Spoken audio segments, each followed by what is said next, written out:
the thing is, I didn't finish the book, and the part of the book that I read, I didn't understand. So I get in front of the class, and I just kind of mutter whatever nonsense I can get out of my mouth and just try to count the seconds until it was over. But to my shock, I finish, and I'm like looking down. I look up, and the class is leaning forward, eyes wide open. They're enthralled with the story of the book, which is the worst thing that could happen. Because then the teacher says, does anyone have any questions? And hands start going up. Like, I'm not prepared for this. Someone asks, well, then what happened? Did they make it home? And my brain just started rattling and out spewed, yup, they made it. I didn't know if they made it because I didn't finish the book. It was miserable. It is not a good feeling to be unprepared, unqualified, to have that imposter syndrome. And we've all felt it, right? It wasn't just me in third grade. You felt it before. You felt it the day, obviously, the day you go home from the hospital and you're holding a baby and you're like, who gave me this? I can just take it? Or the day that you get promoted and things are good and you were doing really good in your job and you get recognized for it. So they're like, you're good at sales, so now you're going to be a manager. You're like, I know sales, I don't know management. And you're like, I don't know what I'm doing anymore. I used to know what I was doing. Now I don't know what I'm doing anymore. I was thinking of you, Mike, a little bit. But I'm sure you're doing really good. I'm sure you're doing great. He just got a recent promotion. But this happens to us all the time. You get married, you get in a relationship, and then you have your first fight. And you thought, man, relationships are easy. And then you think, relationships are so hard. I can't do this. I don't know how this works. What am I supposed to say? You're mad at me now. We deal with this whole feeling inadequate all the time. And that's what the series is going to wrap up with. We've been talking about honest to God, honest with God when we are in the middle of a trial, honest when we feel forgotten, honest when we don't understand. Today we're going to talk about honest when we feel inadequate. When we feel inadequate.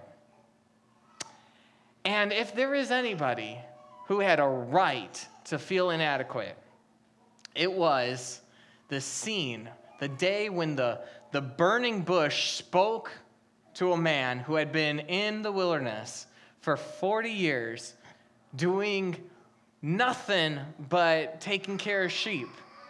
And then this burning bush says, those 2 million enslaved people, you're going to set them free, and you're going to lead them, and you're going to be the new president of a new nation, and you're going to bring them into the promised land, and you're going to establish a nation. And like, whoa. It's so weird. You guys, raise your hand if you've ever heard of, maybe in Sunday school or going to church, you've heard of the burning bush story, God speaking from the burning bush. Raise your hand if you've never heard of the burning bush story. Okay, so let me tell you, some of us, we've heard it, and we've got the wrong impression of it. So let me tell you, Moses gets called by God. He sees a burning bush. He's kind of interested in the burning bush. Just like most guys, we see something on fire, we want to go check it out. He goes up to the burning bush. He checks it out. And he's like, has a conversation with God from the burning bush. Now, Moses had grown up in Egypt. He was a Hebrew living under Pharaoh's household. He gets mad at an Egyptian abusing a Hebrew slave, and so he kills the Egyptian. And the next day he sees 2 Hebrews fighting, and then he tries to calm the hostility, and then they yell at him. And so he realizes the news is out that he killed an Egyptian, and he goes on the run. So he's on the run for 40 years. He's in the wilderness, started up a whole new life, got married, sees the burning bush, and God speaks to him and says, you're going to rescue Israel from slavery. And he felt intimidated. He felt inadequate. I've felt inadequate several times in my life, not just in third grade. I felt inadequate starting Anchor. I had never started a church before. I felt inadequate when I became pastor of another church. I'm like, I think I can lead 2 churches. I can't do, I can barely do 1 church. I lead 2 churches. I felt inadequate a couple of years ago when I became an editor for a newspaper. I'm like, I don't know. What do they think? What are they thinking, making me an editor for a newspaper? I felt inadequate when I was a youth pastor. I felt inadequate when I first gave my first sermon. I was so scared, felt so inadequate. I felt inadequate my entire life, people. But there was one time in particular that beats them all, overshadows every single time. And that was the first day I did KFC drive-thru.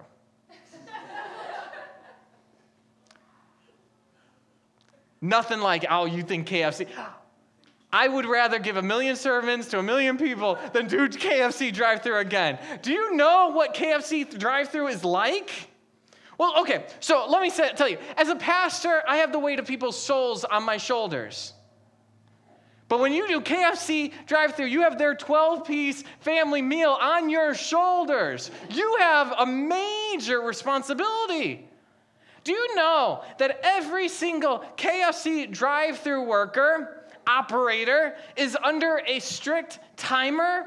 You get 3 minutes from the minute you first talk to the customer to the time they're handed their food. 3 minutes. And in that 3 minutes, you are talking to customer number 1, customer number 2, customer number 3, all at the same time. And you're trying to keep track of 3 conversations. You're saying hello to one, you're trying to get the conversation and get in the order of another, and then you're handing the order to the third. All while you're punching it in, you're talking to the other coworkers, making sure you're checking everything's in there. You're counting money, you're giving change, you're checking the timer again, you're making sure everything's good, everything's there, nothing's gotten unspoken. You're making sure that they know what they're ordering, how much they ask you questions like, how much is this? Is that any good? You're striking conversation. You're trying to be delightful and not rush them, but all the while you're being rushed. I'm telling you, it was so intimidating. The second time I did it was actually someone from Central was coming in to monitor the restaurant. So the amount of pressure I felt doing it where they were watching and timing and all that, I'm like, that was the last time. I did it 2 times, and I said, never again. Someone else can do this. Never again. I am not the right person for this.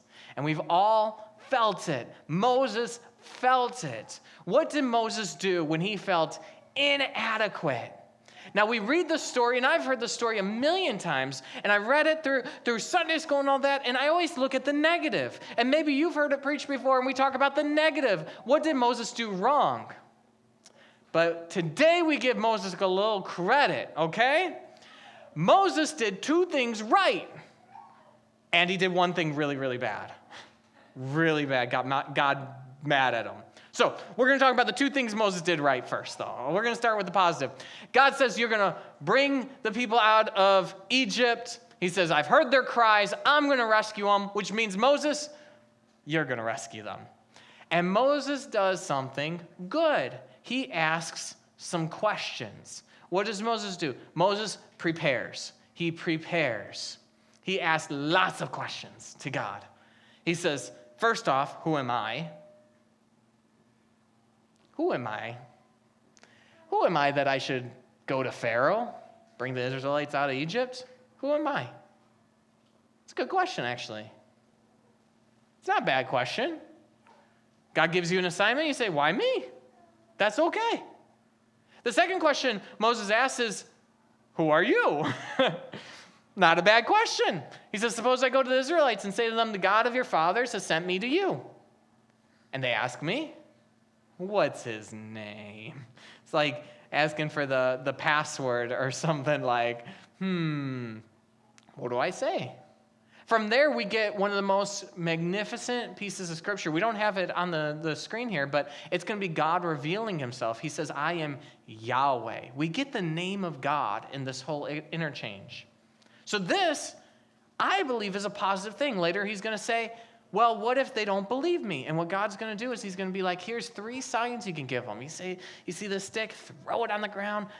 It'll turn to a snake. Pick it up by the tail. It'll turn back to a stick. He says, put your hand in your cloak. Pull it out. It'll be all leprosy. Put it back in. It'll be all healed. He said, take some water, dump it down. It'll be blood. He says, here's some signs you can show that, I really sent you. What does Moses do first? He asks questions. What is he doing? He's preparing. God gave him an assignment, and he is coordinating with God. What about this? What about that? How about this? How about that? What should I do when they say this or when they say that? This is good, right? This isn't bad. This is a good thing to prepare. God gives you an assignment. Get to work. Get ready. Read a book. Talk to someone who's done it before. Make a little spreadsheet. Make a little list. Checklist or whatever. You prepare. It's a good thing. We've got some myths in the church. We've got some myths in Christianity that preparing is not faithful. That if you really trust God, you'll just kind of go in blindly. No, there's a ledge. You should prepare to take a step down. You should know what your next step is. It's a good thing to prepare. What Dallas Willard says is, we believe grace is contrary. What is it? Grace is not opposed to effort. Moses is putting in the effort as opposed to earning. We don't earn our right standing with God, but we work. If you got God's grace in your life, it's going to mean some work, not just laying out on the beach. So we prepare. Moses prepared. Let me tell you something about Moses preparing. He feels inadequate, so what does he do? He starts asking a bunch of questions. See, studies have shown, has anyone ever heard of I believe it's called the Dunning-Kruger effect? Dunning-Kruger effect. That's it, Dunning-Kruger effect. What does that say? That says the more you know about a given topic, the more you realize that you don't know about that topic. The more you become competent in a given area, the more you realize there's more to learn. So when I knew the most about parenting was about 2 years ago, way before I had a kid. That's how it works. It's like you see a doctor doing its thing. You see her doing surgery, and you're like, I could do that. That doesn't look so hard. I played Operation a time or two. We think that. We look at people, we see what they're doing. We watch Law and Order. We're like, I could be a lawyer. How hard could that be? The more qualified you are, often the less qualified you feel. And the less qualified you are, the more qualified you feel. And that's such a grace, that's such a gift, because there's 90% of the things I took a step out on, I thought would be easy. And if I had known how hard they would be, I wouldn't have done it in the first place. Thank God that I'm so naive, right? Thank God that you're so naive. All the good things in your life that if you were to ask me to go back to, you're like, I don't know if I would have done it now, because I really know what's going on. It's like you ask me to build a house, I'd have one question for you. How much money are you going to give me to pay someone to build a house? I don't know how to build a house. I'll paint it at the end, but that's it. That's all I can do. You ask Mike, I don't know why I keep picking on Mike. You ask Mike to build a house, he might actually ask you some serious questions about what kind of house, how big, what's your budget look like for this and electrical and that. And that. Like the more you know, the more you realize you have to know. The more prepared you are, the more prepared you need to get. Here's what we know about Moses. Moses was qualified. Moses didn't feel qualified. But actually, the fact that he didn't feel qualified is an indication that he was qualified. When you don't feel qualified, that might be an indicator that you are the person. You don't feel qualified for the job. You feel like you're failing in your relationship. People are counting on you and you're letting them down, and you feel that weight. Maybe the fact that you feel the weight, the inadequacy might be an indicator that you're the right person for the job. Moses was the right person for the job. Moses, he had an Egyptian education. Someone who's going to stand up before Pharaoh is someone You would want to have education on diplomacy and military combat and writing and reading and argumentation and history. Moses had it. Moses was a Hebrew with Egyptian education. Very few Hebrews would have had that kind of Egyptian education. Maybe no other Hebrews out of the 2 million God could have chosen had an Egyptian education. Moses looks at his life. He says, for 40 years, all I've done is hang out in the wilderness and take care of sheep.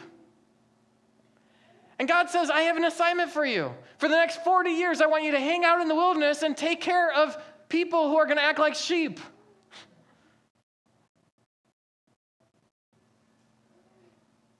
Moses says, 40 years ago, I failed big time to do this. And God says, yeah, where do we learn most? It's through our failures. Moses says, I'm 80 years old. I should be retiring. God says, you're in the prime of your life. He was qualified, and yet he felt inadequate. So many times when you feel inadequate, it might be because you are the right person for the job. So what do? You honor the fact that God has already prepared you so much for the assignment he's giving you, and you prepare some more. Moses prepared. Moses shared. He prepares and he shares. So after all his questions and after this brainstorming session with God, he says to God one more thing. He says this. He says, pardon your servant, very polite, Lord, I have never been eloquent, neither in the past nor since you have spoken to your servant. I am slow of speech and tongue. I'd be really curious. I didn't do a deep dive on this, but at least in the English, this sounds pretty eloquent. This actually sounds like someone who can articulate his words to somebody. Pardon your servant, Lord. I don't know how to talk. What is Moses thinking about right now? You see, I read that, and what I see is a man who for 40 years has been replaying the same day over and over and over in his head. He's replaying that day when he was trying to get something together and talk to his fellow Hebrews, and they didn't want anything to do with him. And I imagine for 40 years, he's thinking of what he could have said to convince them to take his side. For 40 years, he's blaming it on his lack of speaking ability. He says, neither in the past. He's got a moment in the past he's thinking of where he really screwed up. And he failed. And he says, I don't know how to talk to people. I can't convince anybody of anything. I am not eloquent. I talk slow. Nobody wants to hear. And he's thinking of he can see their faces. 40 years later, he can see their faces. What is that 40-year-old issue, that 40-year-old failure to you that makes you feel inadequate? Moses shares it. Maybe it'd be helpful for you to be honest to God and share that moment to him. Here's what God does. Here's what God says. He says, who gave human beings their mouths? Who makes them deaf or mute? Who gives them sight, makes them blind? Is it not I, the Lord? He says, Moses, you had your turn asking questions. I got some questions for you, Moses. Do you know who you're speaking to? He says, 2 words. Now go. Enough planning. Enough preparation. He says, it's time to step out on a limb. He says, guess what? I am going to help you. I'm going to be your co-pilot. I'm going to be your teammate. I'm going to be your partner. I'm going to be right there by your side, empowering you, helping you, stepping in. I'm going to split the sea for you, Moses. I'm going to do everything that needs to be done. He says, I will help you to speak. I'm going to help you to speak. 40 years ago, you were on your own, and you realized you couldn't do it. I tell you, I know you can't do it on your own. You say to God, I can't. God tells you, I know I know you can't. I would have never expected you to do it alone. He says, I'm going to help you speak, and I'm going to teach you what to say. We think that really talented people don't need coaches, but the best athletes have the best coaches. He says, I'm going to assist you, I'm going to help you, and I'm going to guide you and coach you and mentor you. I'm going to help you speak, and I'm going to teach you what to say. You feel like you're off on a limb. You're overwhelmed in life, and you're like, I don't know how to handle today. I don't know how I'm going to get through this moment. And you know that you have a God offering to help and to teach you. What happens when you share? When you share by verbalizing, what you end up doing is you actually share the load with God. Moses shared in two ways. He shared by getting it off his chest, and he shared the load by inviting God in on this. So what do? We share. Do you know that when Moses shares his inadequacies and his weaknesses, God doesn't shame him, he offers to train him. He's okay with the wrestle. He invites the wrestle. He invites the questions. He invites the weakness. Because to God, weakness is not a barrier. Weakness is a stage for his glory. God loves working with the weak. Isn't that interesting? Because on the one hand, it's like we think that God needs a superstar to get big things done. But then we swing the pendulum all the way, and he says, we need someone who isn't qualified at all. No, but God looks for the qualified.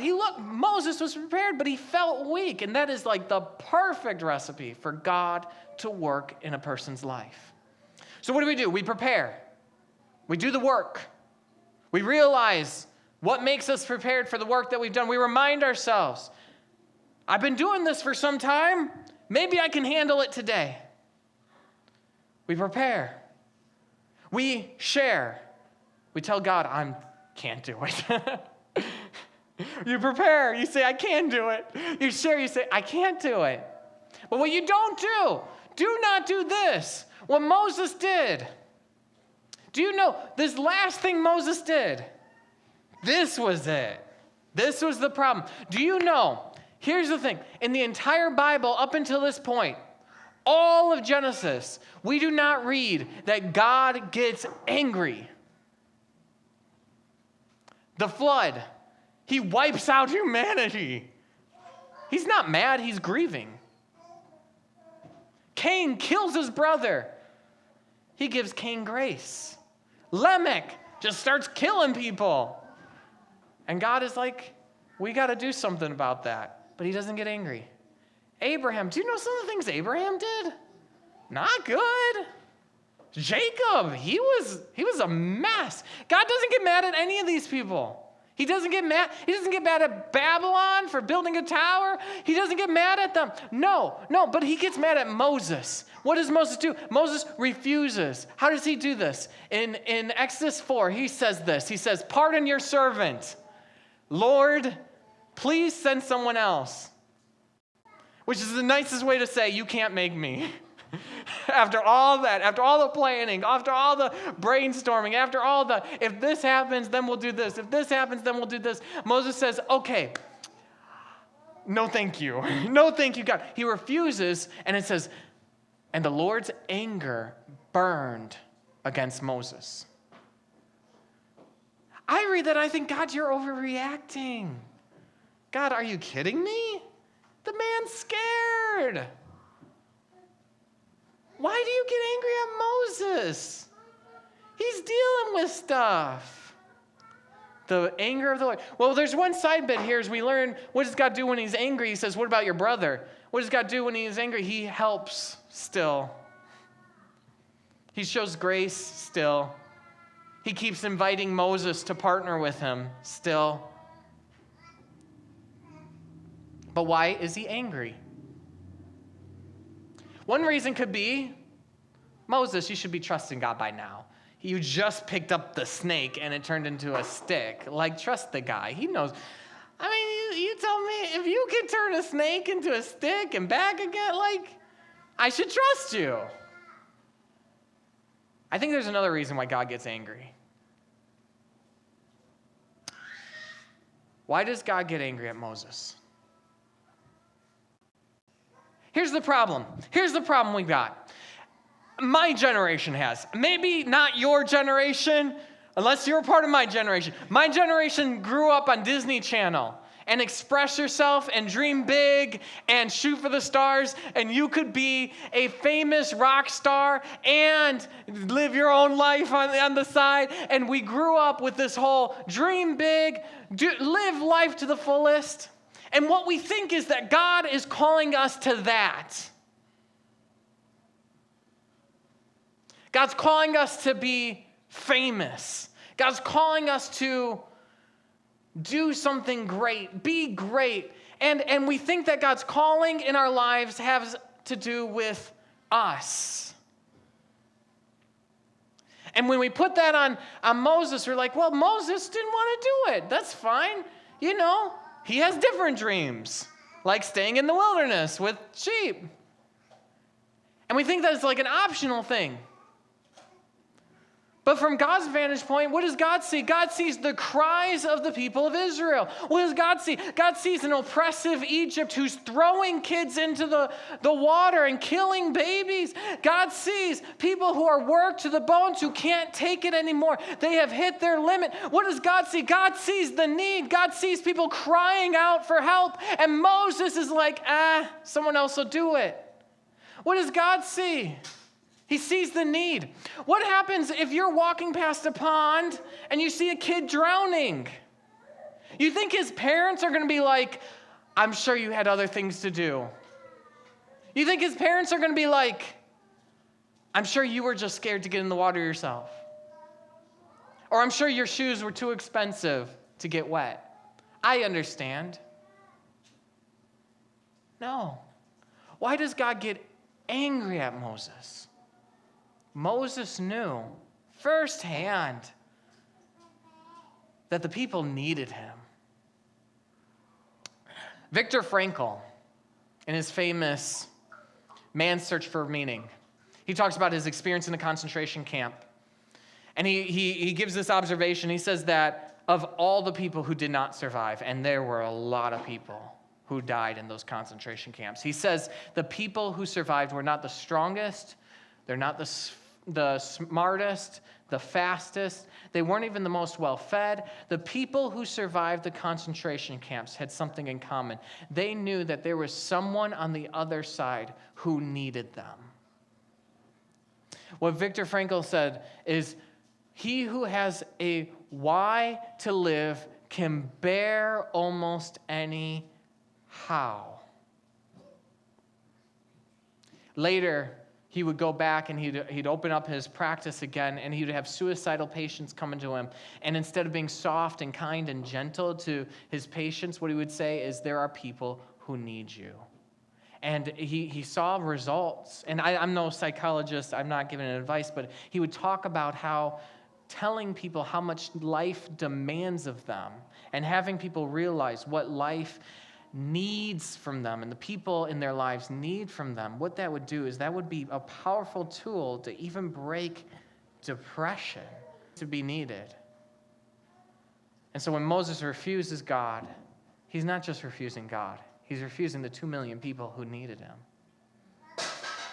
There are people in your life, probably not 2 million, maybe not even 10 or 5, but I would be pretty confident that there is one person in your life.